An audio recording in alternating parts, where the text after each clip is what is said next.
Is your behavior self-destructive? It's a good question because we can sabotage ourselves without even realizing that we are. For example, how often do you say things that, how often do you avoid doing things that make you feel uncomfortable and make excuses or procrastinate or even blame others when something goes wrong? And then there's that taking actions that don't actually match your values and your goals. Good morning. This is the Morning Mindset. This is the second week of our 5-week series on living life by your own design. And this week is all about evaluation. And today is day 3. And I want you to look at repeating patterns that rob you of your joy. So thinking about those actions then and values and goals, do you have alignment between your behavior and your long-term goals? And I ask this because if your behavior does not match your goals, then you could well be sabotaging yourself. Like, how do you know? And the best place, I think, to see evidence of all of that is in relationships. Have you ever thought, why does this keep happening to me? Or why do I keep doing this? Have you? Have you ever been in a relationship that was kind of toxic and that ended badly, and very quickly you got out of that one and into a new one to find you had the same problems as you had in the previous relationship? Had the same behaviors, same habits, same way of being, same deal, all over again. And have you ever wondered why that is? Now here's a question. What if it's you? What if that's your repeating patterns that are attracting the same negative energy over and over again? Wouldn't you want to change it? Wouldn't you want to stop dating that same kind of person? I mean, it happens not just in dating and romantic land, but in all relationships. But wouldn't you want to, just stay in with this for a second, wouldn't you want to stop dating that same person so you can find a better match for yourself and be happy? Because you can change that attachment you have to those patterns just by doing the mental and emotional work to reset your mind. Think about that. So what if it's you then is a great place to start, even though what if it's you is a big question. I say big because it requires a lot of self-reflection as well as honesty to acknowledge the patterns that you're stuck in. Like admitting you get people mad at you because it gets their attention. And even though it's negative attention, that might be the only way to be seen as a child, because that's where all of our patterns are set up, obviously. So it's not an easy task to do. And not many people are able to question their own behavior, especially from an emotional and mental perspective. And matters of the heart and the mind seem to be off limits for a lot of people. I have clients who, I don't even want to answer that. That's not what it is, and they shut it down before we even get started. So no one wants to think things that are going wrong are their fault. Which reminds me of a quote by Jim Quick that says, if you fight for your limitations, you get to keep them. I love that. So if you want to stop the same things from happening over and over again, you need to dig a little bit deep on that what if it is me question.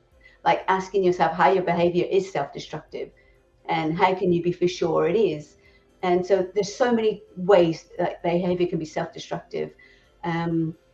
From being a pessimist and believing that everything is bad, the cup's half empty, and you live your life with a negative mindset, which means you criticize everything, judge everything and everybody, and focus on always seeing everything in a bad light. Or there's avoiding responsibility for anything and everything, and when something goes wrong, you blame something or someone else, just like John McEnroe, the tennis. And this has got a lot to do with actually fixed mindset and growth mindset, but that's another video series. So you blame someone else for it goes wrong. So you never learn the lesson about why it's not working for you. And then there's picking fights with people and pushing them away and dumping them before they dump you. Have you ever done that? I've done that a few times, actually. And putting yourself down and not expressing what you really feel and manipulating to get what you want rather than honestly asking for what you want. So many ways. And that's without all the self-sabotaging ways of like jealousy and possessiveness and excessive neediness and all of that. It's passive aggression. It's a big list. That gaslighting has become a thing, but it's real. So awareness is a key, and recognition a key factor for change. So I want you to ask, what habits and repeating patterns do you have that are sabotaging you and limiting you?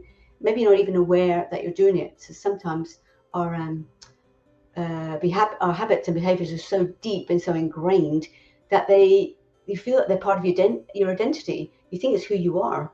I know I went through that stage thinking, it's just who I am. I always wanted to be center of attention. And I just thought, that's just who I am. I'm a bubbly personality. But when I dug deeper, there was a lot more going on in there than that. So my message for you today is to identify your negative habits and behaviors and that are repeating and self-destructive, recognize the triggers that set you off, and then use a process that works for you to understand why you have them. Then obviously you've got to make a firm decision to get clear in your mind so you can learn about yourself and grow, so you can stop holding yourself back. This is something I'm super passionate about, helping you get rid of that self-doubt and by getting your mind fit. Just like you get your body fit when you go to the gym, you have to work on getting that physically fit. So you have to work on getting your mind fit too, right? And being mind fit just means getting control of your thoughts so you can take responsibility for your life and make intelligent decisions that work for you rather than making reactive, illogical ones that work against you, which actually is what happens when the environment and somebody else is doing your thinking and controlling that instead of you. So I want you to be mind fit. Okay, that's my biggest thing. Do your thinking for yourself so you know why you're making that decision. Right? You're not doing it because someone else told you to. Okay, that's it for me today. Tomorrow we're going to talk about triggers and how to look out for them and make smaller changes for success. And happiness in small steps. Thank you for being here again. I truly appreciate that you're always here. Super grateful for your time. And if you found this helpful, motivating, I would love to get some feedback on any of my social media. And if you want to help others change their lives for the better too, you can do that by sharing these mini teachings with those you may benefit. And if you want to keep up to date with the latest trainings, be sure to join my online community and subscribe to my YouTube channel. And I'll leave you, as I always do, with my greatest wish, and that's for you to be mind fit so you can live your best life and live it with passion. Reset, be authentic, and be you.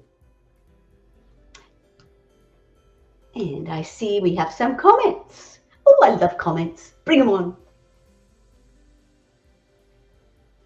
High Tech Mother says, good morning, High Tech Mother. I love seeing you there every day.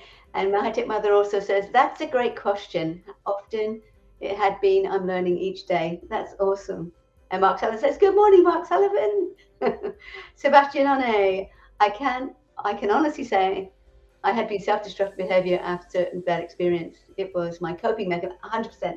That's exactly what it is. And you're not your behavior either.